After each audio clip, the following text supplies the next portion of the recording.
In today's video, I'm going to teach you how to create custom properties on Hubspot.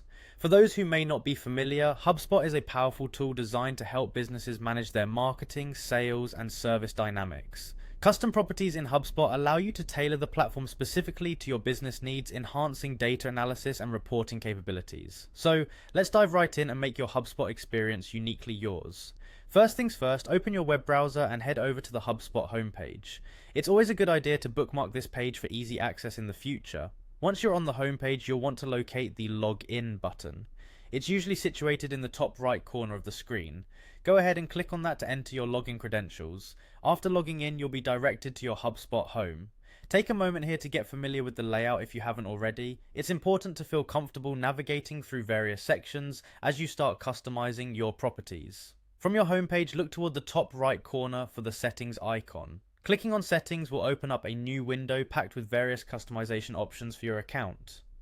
This is where you can make HubSpot work for you, so don't hesitate to explore these options when you have the chance. Once in the settings menu, the next step is to find and click on properties. This section is pivotal. Properties in HubSpot serve as containers for data points related to your contacts, companies, deals, and tickets. By customizing properties, you ensure your specific data points are captured accurately.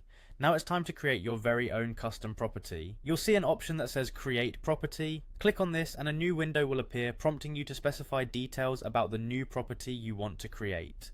This is where you'll define its name, type, group, and other parameters according to what your business requires. Be as descriptive as possible for future clarity and organization.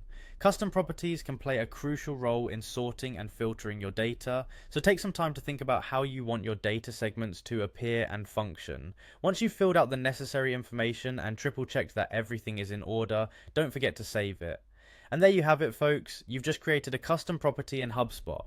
Before moving on, it might be useful to revisit the property settings from time to time. This will help you ensure that the properties you create continue to align with your growing business needs. Thanks for joining me today as we explored customizing your HubSpot platform. Remember, the more tailored your HubSpot interface is, the more effective it can be in streamlining your business operations. Happy customizing!